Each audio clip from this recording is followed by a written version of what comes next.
When life feels out of control, it's really easy to become emotionally depleted. But did you know that it can also trigger you being energetically depleted? When your energy becomes depleted, it causes spiritual wounds and energy wounds that might impact you for the rest of your life. But we don't want that to happen. So in this video, I am going to share with you the main areas where you can become energetically depleted, and we're going to talk about how to prevent that from happening. My name is Andrea. I'm an energy and spiritual healer. I specialize in helping people who can't figure out what is wrong unblock themselves on a spiritual level. So a lot of this I see in my everyday practice. So let's dive into the first one, and that is a damaged auric field. Your auric field protects you from things getting in. It's your first line of defense. As you experience difficult times, it gets worn down, it can become torn, and I've even seen it completely disappear.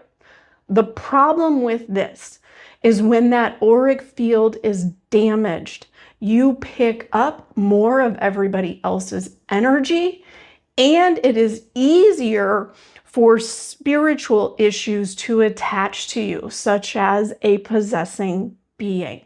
Consider your auric field like your windows and doors of your home. They help keep bugs out, they help keep the temperature in that you want, whether it's heat or air. But if somebody throws a rock in one of your windows, the bugs can easily come in until you get that repaired. Your auric field does the same thing. So how do we actually get this repaired so that it doesn't let in unwanted things? Well, this one's a really easy thing with a visualization. You want to visualize yourself repairing your auric field. I personally do this by imagining I have a Vaseline ointment that I rub around the field, that when I do so, it goes in the cracks and fills it out. I then have my guides put blessing field energy inside there to keep everything cleansed, cleared, and one more layer. Now, what you visualize can be whatever works for you. It doesn't have to be an ointment like mine is. If you're not sure what to do, you can work with your guides. That's actually how I figured out mine, is I asked my guides what made the most sense for me, and that's what they gave me. And then start doing this on a regular basis. If you're in the middle of a really intense time, I would do this every single night. I personally do it about once a week when things are normal, and then every day when things are really intense. Now, the next thing that can happen is you can self-curse yourself and create negative thought forms. Now, before you panic, let's talk about how this actually happens. I'm sure when I said curse, you instantly visualized some movie where a witch had a giant black cauldron stirring up this formula that was going to curse somebody. That's not how they always work. In fact, a lot of curses develop because of really intense emotions. The more intense your emotions are, and the more repetitive they are, they can create curses. So imagine this. I want you to think about a group of high school girls. There's hormones, it's high school, they're teenagers, there's a lot going on. And if somebody is jealous of somebody else and all those intense emotions and all that attention is directed to one person, that can create a curse. So when you're going through difficult times, you can do that to yourself by being self-judgmental, by not letting yourself go for mistakes that you've made, for punishing yourself for anything that you've done wrong. If you continually berate yourself and tell yourself that you're not good enough, that you're not worthy enough, that can transform into a curse. So how do you handle this? Emotional healing. Emotional healing is a huge tool in energetically and spiritually protecting you, because the more that you heal emotionally, the easier it is for you to love yourself and appreciate yourself. So instead of self-judgment, you might be more compassionate to yourself and allow yourself to make those mistakes. Then those curses and thought forms don't happen. By the way, a thought form is a milder version of a curse, which might not be super restrictive to you, but does create a habit similar to limiting beliefs. Now, the next thing that can happen is your emotions can attract negative energies.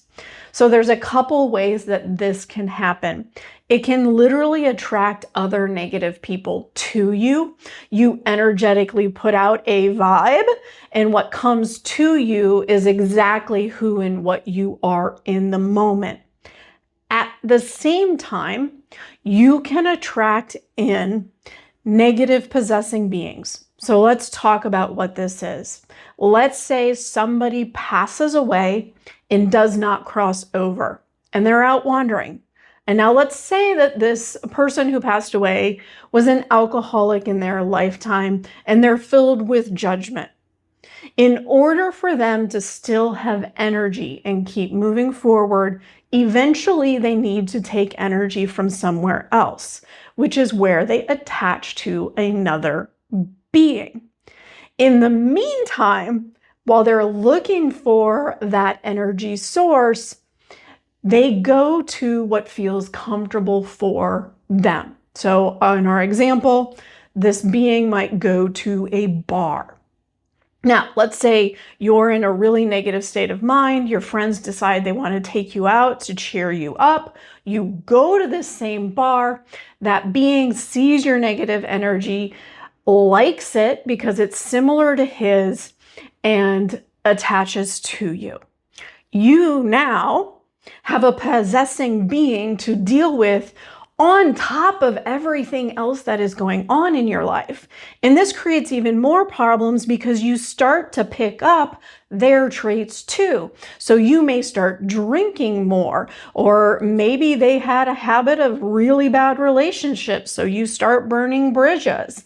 And we don't want this to happen. We don't want you to do that. So how do we deal with this? Again, emotional healing is your number one space to go, but you can also use energetic protection to make it hard for them to even attach to you. So what does this look like? Well, first, the auric field. So you want to make sure that that isn't damaged. Second, visualize that you have a white light energy around you, similar to like an egg, that only allows positive in. After you've visualized the white light energy, visualize mirrors around you, and they're pointing out. The mirrors aren't pointing towards you, they're pointing out. Those mirrors are going to have everything bounce off of you. It goes a different direction. The final thing that you can do is clear yourself if you do put yourself in a space where you might pick up a being.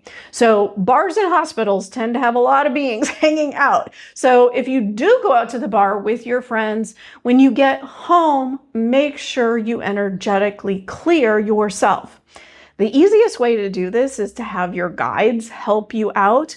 You could also use a pre-recorded meditation to do this yourself. And if you're in doubt, if you think you've picked up something or you're not sure what is going on with your energy fields, you can always hire a healer to help you look into that. Now, the next thing that can happen is you can become ungrounded. Grounding is where you feel connected to earth, connected to yourself, and in a state of calm.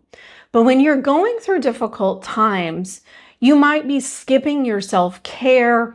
The hard times themselves are creating negative energy or a disconnect because you don't want to feel those. So you get to this place where you're not feeling connected and grounded to anything. This is probably the easiest of all of these to fix, and that is get outside into nature, touch the ground. And if you're not able to do that, you can also visualize yourself being in nature or do a grounding meditation or use Reiki for grounding. The more grounded you are, the rest of what we've talked about becomes easier and easier.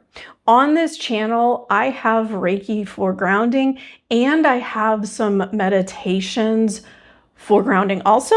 I will put links to those in the description.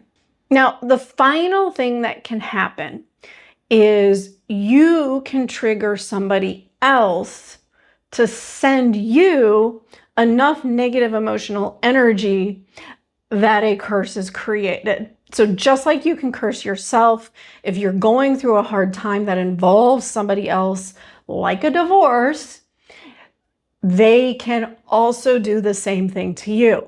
Now, this one gets a little bit complicated because you can't control anybody else. You can only control yourself.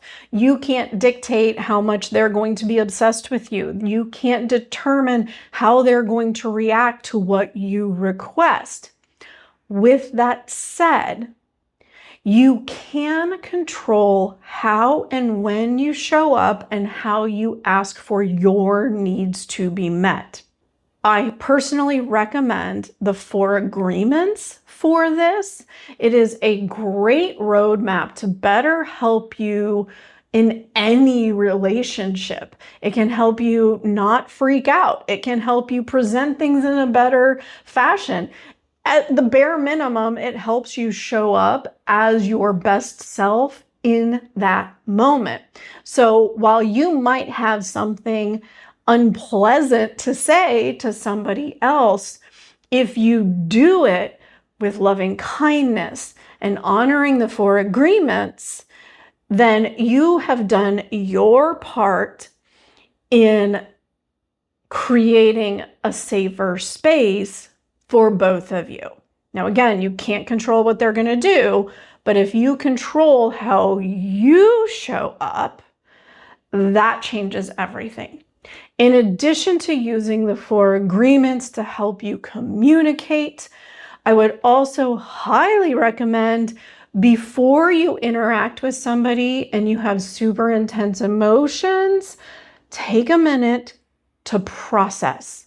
Stop, slow down, give yourself a break to really deal with that emotional overload.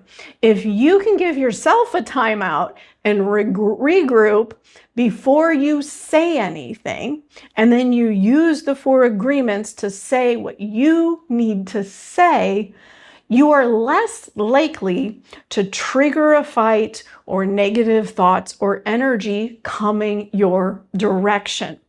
Now, what happens if you've done all that and the other person is still super angry and obsessive? Well, the best thing for that is to use those protection energies that we talked about earlier. That white light and the mirrors will also help with that. In the end, if you feel like things are off, like something has changed, like you've never had any problems getting to work, and all of a sudden nothing you do will allow you to get to work, that probably means something has spiritually happened and you'll want to consult a practitioner. Now, that's a lot of intense information to give you during a difficult time. I know it might seem a little out there, a little bit too much, and the last thing that you can worry about.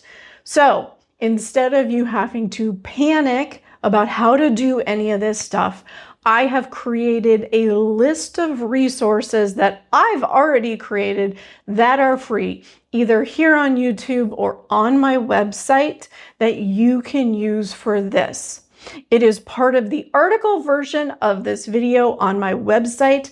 I will put the description in the link in the description below, so you can go over there and pick the resource for you. It includes Reiki, it includes journaling sessions, educational information, and meditations. I hope you found this helpful. If you have any questions about any of this, please drop a comment below and I will get back with you. And don't forget to subscribe so you don't miss out on the next video, and have a fabulous day.